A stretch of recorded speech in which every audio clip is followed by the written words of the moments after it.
Praise lord. ప్రభునామలందరికీ వందనాలు.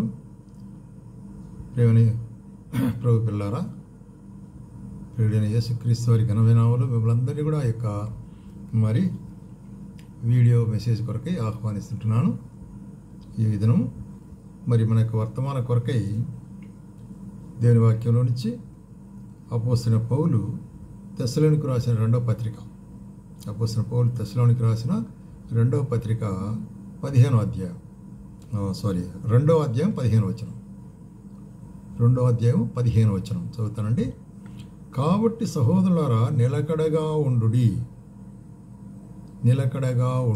అనేటువంటి ఒక అంశం మనం చూస్తుంటున్నాం. అనేక కార్యాలు అపోస్తలుడైన పౌలు రాస్తూ విన్నటువంటి యొక్క వాక్యములన్నింటిలో మీరు ఎట్లా ఉండాలా?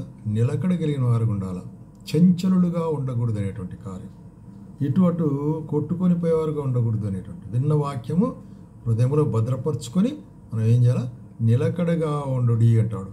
మా నోటి వలనైనను మా పత్రికల వలనైనను మీకు బోధించబడిన విధులను బట్టి చేపట్టండి. మా యొక్క బోధన గురించి మీరు విన్నారు కదా, దాన్ని బట్టి మీరు దాంట్లో స్థిరులుగా ఉండుడి అంటాడు. కాబట్టి దేవుని వాక్యంలో స్థిరముగా నిలిచి ఉండుట అనే దాని కారణం మనం చూసినట్టయితే ఆత్మీయంగా మనకు కొన్ని బోధనలు వస్తాయి. ఎట్లా అంటే ఆత్మీయంగా మనం ఎట్లా స్థిరులుగా ఉండాలా అనేటువంటి కార్యాన్ని గురించి చూసినట్లయితే మొదటిగా మనం చూస్తాము గలతీయులకు రాసిన పత్రిక 5వ అధ్యాయంలో 1వ వచనం. ఈ స్వాతంత్రం అనుగ్రహించి క్రీస్తు మనల్ని స్వతంత్రులుగా చేసి ఉన్నాడు. కాబట్టి మీరు స్థిరముగా నిలిచి మరలా దాస్యమును కాడి కింద చిక్కుకొనకుడి. కాబట్టి ఇక్కడ గలతీయులకు అపోస్తలుడైన పౌలు ఏమి హెచ్చరిస్తున్నాడంటే, మీరు ఒకప్పుడు కట్టబడి ఉన్నారు, సాతాను బంధకముల చేత కట్టబడి ఉన్నారు, వాని చేత బంధించబడి ఉన్నారు. అయితే ఏం చేశాడంట? క్రీస్తు మనల్ని స్వతంత్రులుగా చేసి, యేసుక్రీస్తు ప్రభు మన యొక్క బంధకాల్లోంచి స్వతంత్రులుగా చేసినాడు కదా. అదే మనం చూస్తున్నాము. ఎట్లా ఆయన స్వతంత్రులుగా చేసినాడు అంటే చూస్తుంటాము కొలస్సీయులకు రాసిన పత్రిక 1వ అధ్యాయంలో మనం గమనించినట్లయితే చూడండి 13వ వచనం. మనలను అంధకార సంబంధమైన అధికారంలో నుండి విడుదల చేసి తాను ప్రేమించిన తన కుమారుని యొక్క రాజ్య నివాసులుగా చేసెను. కాబట్టి అంధకారంలోంచి బంధకాల్లోంచి విడిపించి రాజు అటువంటి స్వతంత్రం మనకు అనుగ్రహించిన తర్వాత మళ్ళీ మీరు దాస్యత్వానికి పోతామంటే ఎట్లా? కాబట్టి ఏమంటాడంటే, కాబట్టి మీరు స్థిరంగా నిలిచి ఉండి మరలా దాస్యమును కాడి కింద చిక్కుకొనకుడి. తిరిగి ఆ యొక్క పాత జీవితము లేక సాతాను యొక్క దాస్యము లేక సాతాను బంధకాలకు మీరు ఏ విధంగానూ తిరిగి వెళ్ళకూడదు. ఎందుకంటే మీరు బాగా పరిగెత్తుతుంటారు. 7వ వచనంలో బాగా పరిగెత్తుతున్నారు, బాగా ఆత్మీయంగా బాగా ఎంతో ఉత్సాహంగా ఉన్నారు. అయితే ఇప్పుడు అడ్డగించబడిన వారుగా కనిపిస్తున్నారే, ఏమిటి కారణం అనేటువంటి కార్యాన్ని ఇక్కడ అపోస్తలుడైన పౌలు చెప్తూ ఈ ప్రేరేపణ ఏది? ఈ ఆటంకపరచబడుట అనే ప్రేరేపణ అది దేవుని వల్ల కలిగింది కాదు కదా. అది చూసినట్లయితే శత్రువు వలన కలిగినది అని మేము గమనిస్తుంటున్నాం అంటున్నాడు. కాబట్టి శత్రువు మనకు పలు విధంగా ఆటంకాలు తీసుకొస్తాడు. గలతీలో ఉండే విశ్వాసుల కొరకు కొన్ని యూదా మత సంబంధమైన బోధనల గురించినటువంటి ఆటంకాలు తీసుకొచ్చాడు, సందేహాలు తీసుకొచ్చాడు. కాబట్టి బాగా విశ్వాసంలో నిలుచున్న వారు ఈ సందేహాల కొరకై వారు కొంచెం ఆగిపోయినారు. తిరిగి ఆగి ఏం చేస్తున్నారంటే, పాతగా వారు ధర్మశాస్త్రంలో ఏదైతే కలిగి ఉన్నారో సున్నతి సంబంధమైన విషయం అయితేనే ఇంకా ఆయా విషయాల్లోకి తిరిగి వారు వెళ్ళేటువంటి కారణం చూస్తున్నాం. అందుకొరకు ఏమంటే, తిరిగి మీరు ఆ బంధకాల్లో చేరొద్దు. అవన్నీ విడుదల పొందింటున్నారు. యేసుక్రీస్తుని విడిపించుంటున్నాడు. ధర్మశాస్త్రం యొక్క బంధకాల నుంచి నిన్ను విడిపించినాడు, పాప బంధకాల నుంచి మనల్ని విడిపించినాడు. కాబట్టి తిరిగి మనం దాంట్లోకి ప్రవేశించకూడదు. అట్లా ప్రవేశించుటకు ప్రోత్సహించేవాడు, మనల్ని మోసగించేవాడు ఎవరు? సాతానుడు అనేటువంటి కారణం. కాబట్టి స్థిరముగా నిలిచి ఉండుడి. ఆయన మనకు అనుగ్రహించిన స్వాతంత్రం అంటే ఏ తీర్మానం అయితే చేసుకునేవో నువ్వు యేసు ప్రభువుని అంగీకరించినప్పుడు ఆ తీర్మానంలో నువ్వు నిలిచి ఉండు అంటున్నాడు. ఇది decision. Be stand in your decision. కాబట్టి మనం కూడా మన యొక్క తీర్మానంలో మనం నిలిచిన వారంగా ఉండాలా అంటున్నాడు. అట్లాగే రెండవది మనం గమనించినట్లయితే 1 కొరింథీయులకు రాసిన పత్రిక 16వ అధ్యాయంలో 13వ వచనం. 1 కొరింథీయులకు 16:13. మెలకువగా ఉండుడి, విశ్వాసమందు నిలకడగా ఉండుడి, పౌరుషము గలవారైండుడి, బలవంతులైండుడి, మీరు చేయు కార్యములెట్లు ప్రేమతో చేయుడి. కాబట్టి విశ్వాసమందు బలవంతులైండుడి. కాబట్టి నీవరే డివోషన్ కదా, మీ యొక్క డెసిషన్ మీరు స్థిరులుగా ఉండాలి. In your devotion also you must be firm అనేటువంటి కార్యం. కాబట్టి విశ్వాసమందు నిలకడగా ఉండుడి అనేటువంటి కార్యం. కాబట్టి మనకు విశ్వాసాన్ని తొలగజేసేటువంటి యొక్క శత్రు కార్యాల నుంచి మనం ఏం చేయాలా? దూరంగా ఉండాలా. దాంట్లో మనం ఈడుపడకూడదు. ఎందుకంటే మన యొక్క బలహీనతను చూసి శత్రువు ఏం చేస్తాడు? మనకు ఆయా విధంగా మరి కార్యముల ద్వారా మనల్ని మరి తిరిగి బలహీనపరచేవాడుకుంటున్నాడు. అందుకొరకే విశ్వాసమందు నిలకడగా ఉండుడి, పౌరుషము గలవారు బలవంతులైండుడి. ఎట్లాగా బలవంతులైంటాడు? మరి యేసుక్రీస్తు యొక్క మరి వాక్యం అనేటువంటి బలమైనటువంటి యొక్క విశ్వాసంలో నిలిచి ఉండాలి. ఆయన యొక్క సర్వాంగ కవచం అనేటువంటి యొక్క మరి వాక్యములు మనం నిలిచి ఉండాలి. అట్లాగే మనం చేసే కార్యాలు ఎట్లా ఉండాలా? ప్రేమతో చేయాలంటాడు, ప్రేమతో. So our ministry with love. ఎందుకంటే ప్రేమతోనే యేసు ప్రభు ఈ లోకములో మరి అనేకులు జయించుంటున్నాడు. ఆయన మరి ప్రేమతోనే మనల్ని ప్రేమించే ఆయన శిలువలోకి వెళ్ళినాడు, ప్రేమించే మన కొరకు శ్రమ పడినాడు, ప్రేమించే మన కొరకు అవమానం పొందినాడు, ప్రేమించే మన కొరకే మరణించినాడు, రక్తం కార్చినాడు, చనిపోయినాడు, భూస్థాపన చేయబడి తిరిగి లేచినాడు మనల్ని ప్రేమించి. అందుకొరకు దేవుడు లోకమును ఎంతో ప్రేమించినట్టున్నాడు 3:16 యోహాను సువార్త. కాబట్టి అంత గొప్ప ప్రేమ ఆయన మనలో కుమ్మరించడం యొక్క ఆదర్శం ఏంటంటే, దాని యొక్క విషయం ఏంటంటే, మనము కూడా చేయు కార్యములు ప్రేమతో చేయాలన్నట్టు. దైవిక ప్రేమ మమ్మల బలవంత పెట్టుచున్నది అంటాడు. దేవుని ప్రేమ it's a compelling us to do his work with love. కాబట్టి దేవుని ప్రేమతో మనము కార్యములు చేయవలసినగా ఉంటున్నాము అనేటువంటిది రెండవది.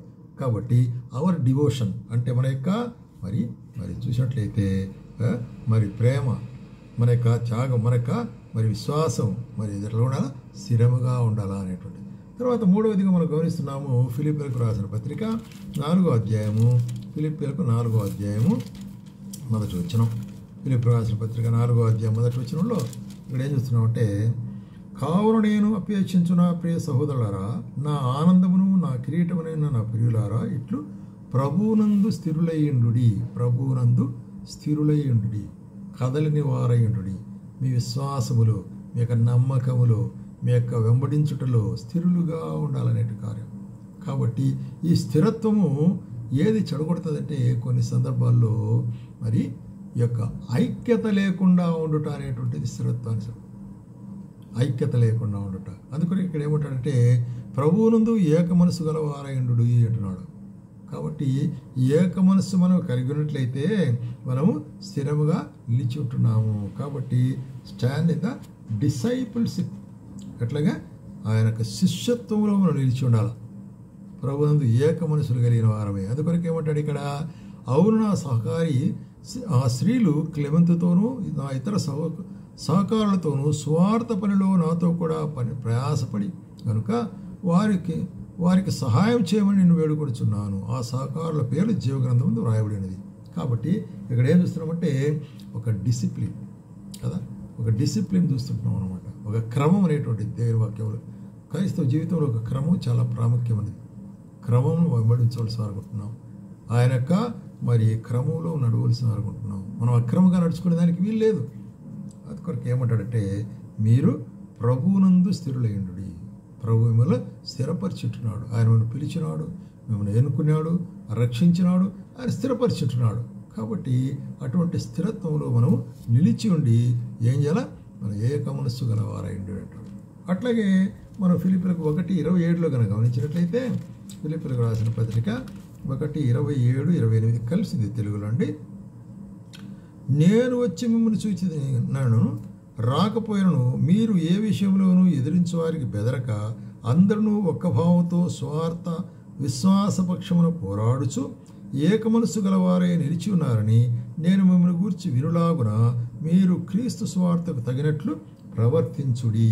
ఏమంటాడు ఇక్కడ చూసినట్లయితే, మరి ఏక మనస్సు కలిగిన వారే స్వార్థకు తగినట్లు ప్రవర్తించుడి అంటాడు. కాబట్టి ఎట్లాగ మనం నిలబడి ఉండాలంటే సువార్తకు తగినట్లు ఏక మనస్సు గలవారై. కాబట్టి ఏ విషయంలోనూ మిమ్మల్ని ఎదిరించే వారికో అటువంటి వారికి బెదరకుండా స్వార్థ పక్షముగా పోరాడుచు.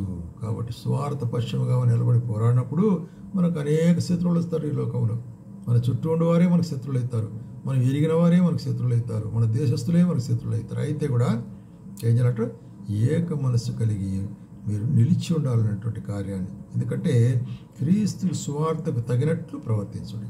కాబట్టి క్రీస్తు సువార్త మనకు బోధించేది ఏంటంటే ఆ ఏక మనస్సును గురించి వస్తుంది, ఐక్యత అనేటువంటి. అందుకొరకు యేసు ప్రభువు చెప్పాడు, ఎక్కడ 2-3 నా నామమున చేరి మరి ఒకటిగా ప్రార్థిస్తారో వారి మధ్యలో నేను ఉంటున్నాను అంటున్నాడు. కాబట్టి దేవుడు మన మధ్యలో ఉంటున్నాడు.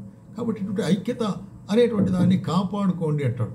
ఐక్యతను కాపాడుకుంటా అనేటువంటిది చాలా ప్రాముఖ్యమైంది. అందుకొరకే మనం చూస్తుంటున్నాం. చూడండి, ఎఫెసీయులకు రాసిన పత్రికలు కూడా, ఎఫెసీయులకు రాసిన పత్రికలు ఏమంటున్నాడు ఇక్కడ 4వ అధ్యాయం, ఎఫెసీయులకు 4వ అధ్యాయంలో ఏమంటాడంటే, కాబట్టి మీరు సమాధాన బంధకం చేత ఆత్మ కలిగించే ఐక్యతను కాపాడుకుంటే శ్రద్ధ కలిగిన వారై అని మరి అట్లాగా ప్రేమతో ఒకరినొకడు సహించు మీరు పిలువున్న పిలుపునకు తగినట్లుగా దీర్ఘశాంతంతో కూడిన సంపూర్ణ వినయంతోనూ సాత్వికంతోనూ నడుచుకునేవారని బ్రతిమాలుకుంటున్నాడు. ఎందుకంటే సంపూర్ణ వినయము సాత్వికం చాలా అవసరం. సాత్వికం, humbleness or meekness you can say. కాబట్టి మనకు ఐక్యత కాపాడుకోవాలంటే మనం ఏం చేయాలా? మనం ఎంతో తగ్గింపు కలిగిన వారు ఉండాలి. ఇతరులు మనకంటే అధికంగా తెలిసిన వారని మనం ఎన్నుకోవాలి. మనకంటే మరి ఘనులని మనము ఒప్పుకోవాలి. అట్లా లేకుండా అందరికంటే నాకే బాగా తెలుసు, నేనే బాగా చేయగలనంటే అక్కడ ఐక్యత చెడిపోతుంది. ఇతరులు కాపాడుకునే దాని కొరకే, ఐక్యతను కాపాడుకునే దాని కొరకే మనం తగ్గించుకోవాలా అంటున్నాడు. ఎందుకు ఐక్యతను కాపాడుకోవాలంటే మనం పిలుపు ఒకటే, శరీరం ఒకటే, ఆత్మ ఒకటే, ఆ ప్రకారమే మేము పిలిచిన పిలుపు యొక్క నిరీక్షణ ఒకటే కదా. ప్రభు ఒక్కడే, విశ్వాసం ఒక్కటే, బాప్తిసం ఒక్కటే, అందరికీ తండ్రి అయిన దేవుడు ఒక్కడే, అందరికీ పైగా ఉన్నవాడును, అందరిలో వ్యాపించిన వాడు ఆయన అంటున్నాడు. కాబట్టి there is oneness in all things, one God day, one baptism, and one scripture, and one word, and one calling, and one spirit, and one body, that is body of Lord Jesus Christ, for which ఆ యొక్క మరి దేవుని యొక్క మరి శిరసత్వం కింద మనము ఒకే శరీరముగా మనం ఉంటున్నాము అనేటువంటి కార్యాన్ని మనం అక్కడ చూస్తున్నాం. కాబట్టి అటువంటి యొక్క ఐక్యతలో మీరు నిలిచి ఉండాలా అనేటువంటి కార్యం చెప్తున్నాడు అనమాట. దాని తర్వాత మనం గమనిస్తున్నాము మరి చూసినట్లయితే మొదటి పేతురు పత్రిక 5వ అధ్యాయం 9వ వచనంలో ఏమంటున్నాడంటే, మొదటి పేతురు పత్రిక 5వ అధ్యాయము 9వ వచనములో రైట్, లోకముందున్న మీ సహోదరులకు ఈ విధమైన శ్రమలే నెరవేరుచున్నవని ఎరిగి విశ్వాసముందు స్థిరులైండు, be steadfast in your faith కదా.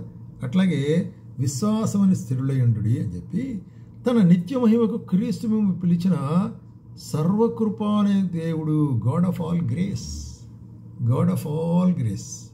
అందుకనే సర్వకృప అనేది దేవుడు మనలను మరి కొంచెము కాలం మీరు శ్రమపడిన పిమ్మట తానే మిమ్మల్ని పూర్ణులుగా చేసి బలపరచును. కాబట్టి మనము ఈ లోకములో పిలువబడిన తర్వాత మనం కొన్ని సందర్భాల్లో శ్రమలు అనుభవించవలసి అనుకుంటున్నాం. కష్టాలు, మరి శ్రమలు, నిందలు, అవమానాలు. అయితే ఇవన్నీ కూడా మనకు మరి దుఃఖము కలిగించేట్టుగా లేవు. ఇవన్నీ ఒక దిన ఆశీర్వాదకరంగా మనకు మారేది ఉంటుంది. ఎందుకంటే మన మీద సమృద్ధి అయినట్టు కృపను దేవుడికి కుమ్మరిస్తుంటున్నాడు. కాబట్టి ఆ కృపలో మనము నిలిచి ఉండవలసి అనుకుంటున్నాము. ఆయన కృపలో మన శక్తితో కాదు, మన యొక్క భక్తితో కాదు, మన యుక్తితో కాదు, మన బలముతో కాదు, మన సామర్థ్యంతో కాదు.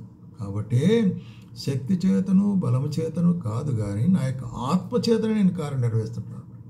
కాబట్టి గాడ్స్ స్పిరిట్ ఈజ్ వర్కింగ్. నీవు నేను చెప్పే మాట ద్వారా ఎవరు రక్షింపబడలేదు. ఇది బాగా అర్థం చేసుకోవాలి. నీవు నేను we are just messengers of God's word, we are just giving, that's all. But God's word is a living word. It will అది మన యొక్క హృదయాల్లో పనిచేసేదిగా ఉంటుంది అనమాట. అందుకొరకు ఇక్కడ ఏమంటున్నాడంటే మరి ఆయన కృపలు, సర్వకృప అనేది దేవుడు. కాబట్టి ప్రేమైన వారలారా, మన జీవితాల్లో మనం ఎరగవలసిన కార్యం ఏంటంటే ఆ సర్వకృప అనేది దేవుని యొక్క కృపలో మనం నిలిచి ఉండాలా. అదే రోమిలకు రాసేటప్పుడు కూడా ఇదే మాట చెప్తాడు కదా. రోమిలకు రాసేటప్పుడు అపోస్తలుడైన పౌలు 5వ అధ్యాయంలో ఏమంటున్నాడు? రోమిలకు 5వ అధ్యాయంలో కాబట్టి ఏమంటాడు? కాబట్టి విశ్వాస మూలమున మనం నీతిమంతులుగా తీర్చబడి మన ప్రభు అయిన యేసుక్రీస్తు ద్వారా దేవునితో సమాధానం కలిగిందుము అని చెప్తూ, ఈ సమాధానములో మరియు ఆయన ద్వారా మన విశ్వాసం వల్ల ఈ కృప యందు ప్రవేశం గలవారమే, అందులో నిలిచి ఉండుడి. ఆయన కృపలో మనకు ప్రవేశం దొరికింది విశ్వాసం ద్వారా. కాబట్టి ఇప్పుడు మనం ఏం చేయాలా? దాంట్లో నిలిచి ఉండాలన్నమాట. అందులో నిలిచి ఉండుడి. దేవుని మహిమను గురించిన నిరీక్షణ కింద అతిశయపడుతున్నాం. కాబట్టి ఆయన మహిమాస్వరూపైన దేవుడు, ఆయన సర్వోన్నతుడు, సర్వశక్తివంతుడైన దేవుడు, నిత్య కృపానిధి దేవుడు, అన్ని రకమైన కృపలను ఆయన మనకు అనుగ్రహించేవాడు ఉంటున్నాడు. కాబట్టి ఆ కృపలో మనం నిలిచి ఉండాలనేటువంటిది. కాబట్టి ప్రియమైన సహోదరి, నా జీవితాల్లో మన యొక్క విశ్వాస జీవితం ఎట్లాగుంది? కదలక స్థిరులుగా ఉంటున్నామా? లేకపోతే చూసినట్లయితే అట్లా లేకుండా మనం వేరే విధంగా ఒక్కొక్కసారి ఒక్కొక్క విధంగా అంటే గాలికి కొట్టబడు అలలవలే మనం పైకి కిందికి రేగుతుంటున్నామా? మన విశ్వాసం ఎట్లాగుంటుందని పరీక్షించుకోవాలి. ఇప్పుడు మన విశ్వాసం పరీక్షించుకున్నట్లయితే ప్రభు మనకు చెప్పే కార్యం ఏంటంటే, మీరు ఏదైతే వినింటున్నారో దాంట్లో స్థిరముగా ఉండంటాడు. మీ యొక్క విశ్వాసములు, మీ యొక్క పిలుపులు మీరు మరి చూసినట్లయితే మీరు ఎట్లా విమోచించబడిన, మీరు స్వాతంత్రములు, క్రీస్తు యేసునందు మీరు స్వతంత్రులు అంటున్నారు. కాబట్టి తిరిగి దాస్యమైనటువంటి కాడి కింద సాతానిక కార్యాలకు పోవద్దు అంటాడు. రెండవది మనం చూస్తున్నాము, మీ యొక్క విశ్వాసమునందు మీరు స్థిరులుగా ఉండు అంటున్నాడు. కాబట్టి ఏదైతే మనము విశ్వాసం ద్వారా పొందుంటున్నామో దాంట్లో స్థిరులుగా మనం ఉండాలి. అట్లాగే మరి చూసినట్లయితే మన యొక్క ప్రభువునందు మన స్థిరులుగా ఉండు. ప్రభువునందు మనం ఉంటున్నాం కాబట్టి, ఆయనలో మనం ఉంటున్నాం కాబట్టి, ఆయన వలె మరి ఆయన యొక్క శిష్యత్వం కింద మరి మనం నిలిచిన వారంగా ఉండాలా. కాబట్టి అక్కడ కూడా ఆయన శిష్యత్వంలో నిలవాలంటే ఏమవసరం అంటే ఐక్యత అవసరము అనేటువంటి కార్యం. అట్లాగే మనము చూస్తుంటున్నాము మరి ఒకే మరి ఆత్మలో యూనిటీ ఇన్ ద స్పిరిట్. కాబట్టి దాంట్లో నిలిచిండు. కాబట్టి steadfast in the unity of the spirit. ఎందుకంటే దేవుని వాక్యం అనేటువంటిది మనలో ఏం కలిగిస్తుంది? ఐక్యతను కలిగించేది ఉండాలి. కాబట్టి ప్రియమైన సహోదరి జీవితంలో అటువంటి ఐక్యతలో మనం నిలిచి ఉండాలా. ఇది మనకు దేవుని వాక్యం బోధించేటువంటి ఉన్నతమైన కార్యం, శ్రేష్టమైన కార్యం. కాబట్టి నిలిచి ఉండు అంటున్నాడు. అట్లాగే మరి ఆఖరిగా మనం ఏం చూస్తున్నాము? ఆయన కృపలో నిలిచి ఉండు. అది మనకు అత్యవసరమైన కార్యం. కృప ద్వారానే మనం రక్షించబడుతున్నాము. కృప ద్వారానే మనం ఏమైంటున్నామో మరి అపోస్తలుడు పౌలు ఏమంటాడు? నేనేమైనానో అది ఆయన కృప ద్వారా నేనైంటున్నాను. అంతే కదా, మనం కూడా అట్లాగే చెప్పుకోవాలి. మనం ఏమైంటున్నామో అది ఆయన కృప ద్వారా వింటున్నాము, మన సామర్థ్యం ద్వారా కాదు, మన జ్ఞానమో మన బుద్ధియో మన వివేకమో మన కార్యం ద్వారా కాదు, కానీ ఆయన కృప ద్వారా. కాబట్టి ఎల్లప్పుడూ మనం కృపకు లోబడిన వారం ఉండాలి. కృప యందు మరి మనము నిలిచి ఉండే వారం ఉండాలి. ఈ విధంగా నిలిచి ఉండటకు మరి ఈ కార్యాలన్నింటిలో కూడా నిలిచి ఉండటకు, ఈ కార్యాల గురించి అధికముగా మరి మీరు ధ్యానించుకొని ఆలోచించుకున్నటకు ప్రభు మీకు సహాయం చేయనుగాక.